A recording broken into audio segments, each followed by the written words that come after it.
Hello hello hello. तो good evening, welcome to daily current affair MCQ. Today is 9 सितंबर 2024। तो बिना किसी टाइम वेस्ट के स्टार्ट करते हैं अपने पहले क्वेश्चन से। ठीक है, देखो हमारा जो पहला क्वेश्चन है वो कह रहा है कि पब्लिक पॉल्यूशन इन वर्ल्ड। ठीक है, public pollution in the world को लेकर के कौन सा स्टेटमेंट सही है वो बताना है, करेक्ट स्टेटमेंट। पहला स्टेटमेंट आपका कहता है, देखो भाई कह रहा है पहला statement, India is the world second largest generator off plastic pollution after China. India जो है सेकेंड लार्जेस्ट जनरेटर है प्लास्टिक पॉल्यूशन का आफ्टर चाइना। चाइना के बाद पहले नंबर पे चाइना, ये स्टेटमेंट कह रहा है। दूसरा कहता है global south emits way more plastic waste emission than global north. अब जो साउथ है वर्ल्ड के नज़र से देखोगे, जो साउथ है और जो नॉर्थ है, तो कहा जा रहा है कि साउथ जो है वो बहुत ज़्यादा आपका, साउथ वर्ल्ड है जो बहुत ज़्यादा आपका क्या करता है, प्लास्टिक वेस्ट प्रोड्यूस कर रहा है इन कंपैरिजन टू नॉर्थ। ठीक है, तो अब बताना इन दोनों में से आपका स्टेटमेंट कौन सा सही है। ठीक है, अभी तो बताओ आप लोग। तो देखो इसका सही आंसर हो जाएगा, वो हो जाएगा बी, ओनली टू, केवल दो सही है। ठीक है, फर्स्ट आपका गलत है। फर्स्ट कैसे गलत है तो वो देखो। फर्स्ट कहता क्या है कि India generate highest plastic pollution in the world according to a new study by the university of Leeds, यानी यूनिवर्सिटी ऑफ लीड्स के अनुसार हम हाईएस्ट प्लास्टिक पॉल्यूशन कर रहे हैं पूरे विश्व में। ठीक है, हम कैसे पीछे रह सकते हैं, बाकायदा हम चाइना से पीछे रहेंगे? नहीं, हमने पॉपुलेशन में चाइना को पीछे छोड़ दिया, हमने प्लास्टिक पॉल्यूशन में चाइना को पीछे छोड़ दिया है। ठीक है, अब बात करता है इंडिया। तो इंडिया क्या कर रहा है, India fifth global plastic pollution बन चुका है अब तक में। ठीक है, और आगे बात कर ली जाए इसमें, तो ये कहता है ग्लोबल नॉर्थ और ग्लोबल साउथ को अगर डिवाइड कर दिया जाए दोनों को अलग अलग, तो कहा जा रहा है कि ग्लोबल साउथ में बहुत ज़्यादा पॉल्यूशन, प्लास्टिक पॉल्यूशन है। ठीक है, अब बेसिस चलते हैं प्लास्टिक वेस्ट के हिसाब से कौन ज़्यादा प्रोड्यूस कर रहा है। तो देखिए कॉन्टिनेंट के हिसाब से साउथ एशिया, फिर साउथ ईस्ट एशिया और सब सहारा रीजन जो अफ्रीका में है वो। ठीक है, तो ये ज़्यादा पोल्यूशन कर रहे हैं। ठीक है, तो आपका कौन सा स्टेटमेंट सही हो जाएगा, बी स्टेटमेंट सही हो जाएगा। और India world highest plastic pollution बन चुका है अब तक में जनरेटर में। ठीक है, next question. So the next question is which of the following statement best describe the presbyopia. इनमें से कौन सा स्टेटमेंट है जो प्रेस बायोपिया, जो आई से रिलेटेड डिजीज होते हैं, उसको सही बताता है, माफ़ कीजिएगा। तो पहला आपका ऑप्शन कहता है कि a condition where distance object appear blurry due to aging. उम्र के साथ साथ क्या होता है कि आपका जो देखने का जो कैपेसिटी होती है, आंखों की क्षमता, वो कम होते जाती है। क्या इसको कहते हैं प्रेस बायोपिया?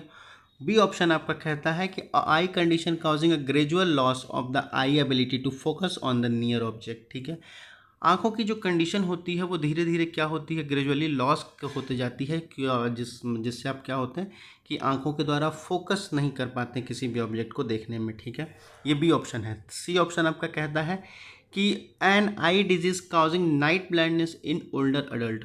किसी भी ओल्डर अडल्ट में, यानी कह लीजिए कि जो एज के बाद, अडल्ट एज के बाद, जो एज को पार कर चुके हैं, उसके बाद वो बुढ़ापे की ओर जा रहे हैं, तो उनकी आंखों में ये देखने को मिलता है कि उनको नाइट ब्लाइंडनेस होने लगती है। ये प्रेस बायोपिया का लक्षण है, ऐसा सी ऑप्शन कह रहा है।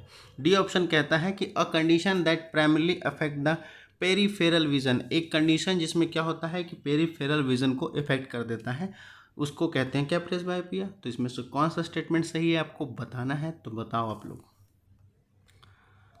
देखो इसका सही आंसर है वो हो जाएगा आपका बी। ठीक है, ग्रेजुअली आपका जो एज का, जो आप एज की तरफ जाते हो, उसको ये कहता है। ठीक है, अब ये है क्या प्रेस बायोपिया? देखिए क्या प्रेस बायोपिया होता है, एज रिलेटेड कंडीशन होती है जिसमें क्या कहा जाता है कि loss of ability to focus on nearby object. ऑब्जेक्टों को नियर बाई फोकस करने में प्रॉब्लम होती है जैसे जैसे आपकी उम्र बढ़ती जाती है उसके अनुसार। ठीक है, उसके बाद कहता है कि पीपल, जो भी लोग हैं, start to develop presbyopia around 40। लगभग कैसा माना जाता है कि एक एवरेज एज के अनुसार जिसके अंदर प्रेस बायोपिया देखा गया है वो 40 साल की उम्र में शुरू होता है। ठीक है, अक्सर आप देखिएगा कि जो 40-50 साल के वो लोग अब तक जा रहे हैं, उनको कुछ ना कुछ आंखों में समस्या आ ही जाती है। उसके बाद कहता है कि अकॉर्डिंग टू डॉक्टर की सलाह की मान लें तो spectacles are the one of the most effective way to manage the condition. एक मात्र उपचार चश्मा ही है जिससे आपको आंखों को बचाया जा सकता है, और प्रेस बायोपिया से भी। ठीक है, तो इसका ऑप्शन आपका बी हो जाएगा। Let's go to the next question. Next question कहता है कि न्यू गोयना आइलैंड जो है उसके रिगार्डिंग कौन सा स्टेटमेंट सही है वो आपको बताना। फर्स्ट स्टेटमेंट कहता है it is the second largest island in the world after Greenland. Greenland की बात करें तो ग्रीनलैंड के बाद ये दूसरी हाई लार्जेस्ट आइलैंड है आपका new Guyana island. Second statement कहता है it is the most populous island, बहुत ज़्यादा संख्या के हिसाब से बहुत ज़्यादा पॉपुलस है, बहुत ज़्यादा जनसंख्या वाला ये आइलैंड है पूरे विश्व में। थर्ड स्टेटमेंट कहता है कि the island is politically shared bye Papua New गिनी और ब्रूनेई और मलेशिया। कहता है कि आइलैंड जो है पॉलिटिकली राजनीतिक तौर पे क्या है, 3 देशों को तरह ये पॉलिटिकली यहाँ के शेयर किया जाता है, जिसको पापुआ न्यू गिनी कहते हैं, ठीक है, ब्रूनेई कहते हैं, उसके बाद क्या हुआ मलेशिया कहते हैं। तो इसमें से कौन सा स्टेटमेंट सही है वो आपको बताना है, तो बताओ। तो इसका सही आंसर हो जाएगा वो आपका हो जाएगा A1 ओनली, केवल फर्स्ट स्टेटमेंट सही है, यानी ग्रीनलैंड के बाद ये सेकंड लार्जेस्ट आइलैंड बन चुका है आपका न्यू गोयना आइलैंड, ठीक है। थर्ड और सेकंड गलत है। कैसे गलत है, तो देखो बात करता है कि न्यू गोयना जो है वर्ल्ड सेकंड आइलैंड है, अबाउट 7,08,5,753 किलोमीटर स्क्वायर, ठीक है। और आगे बात करता है ये कि लोकेटेड कहाँ है, तो Malaysia in the south western Pacific ocean के पास है, ठीक है। जावा अब तक का सबसे मोस्ट पॉपुलस वर्ल्ड आइलैंड है, ठीक है। ये मलेशिया नहीं है, अभी जावा सबसे मोस्ट और पॉपुलस जनसंख्या के आधार पर सबसे ज़्यादा जनसंख्या वहीं रह रही है। आइलैंड की बात कर लें तो, ठीक है, और देश की बात कर लें तो हम भारत हैं ही, ठीक है। उसके बाद कहता है New Goyland island is politically shared by the Papua New Guinea and Indonesia. ये पॉलिटिकली शेयर होता है पापुआ न्यू गिनी के साथ और इंडोनेशिया के द्वारा, ना कि मलेशिया के द्वारा, ठीक है। अब ब्रोनेओ एक आइलैंड अलग से है, वो वहाँ शेयर होता है मलेशिया, इंडोनेशिया और ब्रोनेओ के द्वारा, ठीक है। ब्रोनेओ एक अलग आइलैंड है न्यू पापुआ गिनी के छोड़कर, ठीक है। तो ये रहा आपका, इसका पहला ऑप्शन हो जाएगा, ए हो जाएगा इसका, एक ही स्टेटमेंट सही है। Let's go to the next question. देखो नेक्स्ट क्वेश्चन हमारा कहता क्या है कि इनमें से कौन सा स्टेटमेंट सही है वो आपको बताना है। कह रहा है पहला statement, the term enemy of India is defined under the enemy property act 1968। जो टर्म इनेमी ऑफ इंडिया जो डिफाइन किया गया है वो इनेमी प्रॉपर्टी एक्ट 1968 के अकॉर्डिंग में डिफाइन किया गया, ऐसा है क्या। उसके बाद सेकंड स्टेटमेंट कहता है कि the government of India took over the property of people who took Pakistani nationality during 1965 and 1971 war under the enemy property act 1968। देखो कह रहा है कि भारत सरकार क्या करने जा रही है कि सारे जो प्रॉपर्टी हैं जो पाकिस्तानी नेशनली यहाँ से जा कर के पाकिस्तान में बस गए वो लोग 1965 के लड़ाई में और 1971 की लड़ाई में, जब बांग्लादेश यहाँ आज़ाद हुआ उस टाइम पे जो लोग पाकिस्तान पे चले गए, उनके सारे जो प्रॉपर्टी यहाँ छूट गए हैं, उन सारे प्रॉपर्टी को क्या कर चुका है गवर्नमेंट ऑफ इंडिया ने, क्या कर दिया अपने अंडर में ले लिया है, ठीक है। किसके अंडर, इनेमी प्रॉपर्टी एक्ट घोषित करके अपने अंडर में कर लिया है, ठीक है। ये सेकंड स्टेटमेंट कहता है। तो इसमें से कौन सा स्टेटमेंट सही है वो आपको बताना है, तो बताओ।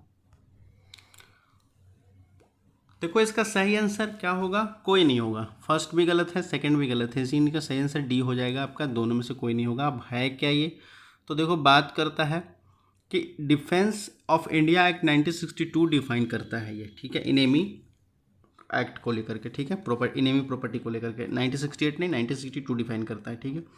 आगे ये बात करता है 1962 जो एक्ट है उसमें गवर्नमेंट ऑफ इंडिया ने कहा था कि जो भी प्रॉपर्टी 1965 और 1965 और 1971 में, ठीक है, एक बार हमने 1965 में लड़ाई लड़ी थी पाकिस्तान से, उसके बाद 1971 में जो हम पाकिस्तान से लड़ रहे थे, जो ईस्ट पाकिस्तान था, जो अब जा करके बांग्लादेश बन चुका है आज़ाद होने के बाद, तो वहाँ पर जो भी लोग भाग करके यहाँ से यस कर सकते हैं, यहाँ से मूव करके आप पाकिस्तान में जा कर के बस गए, पाकिस्तान की आइडेंटिटी ले लिया, नेशनलिटी ले ली, तो उन लोगों का जो प्रॉपर्टी है उसमें क्या कर दिया गया है, उसको इनेमी प्रॉपर्टी ऑफ इंडिया घोषित कर दिया गया है, ठीक है, सरकार के अनुसार, ठीक है।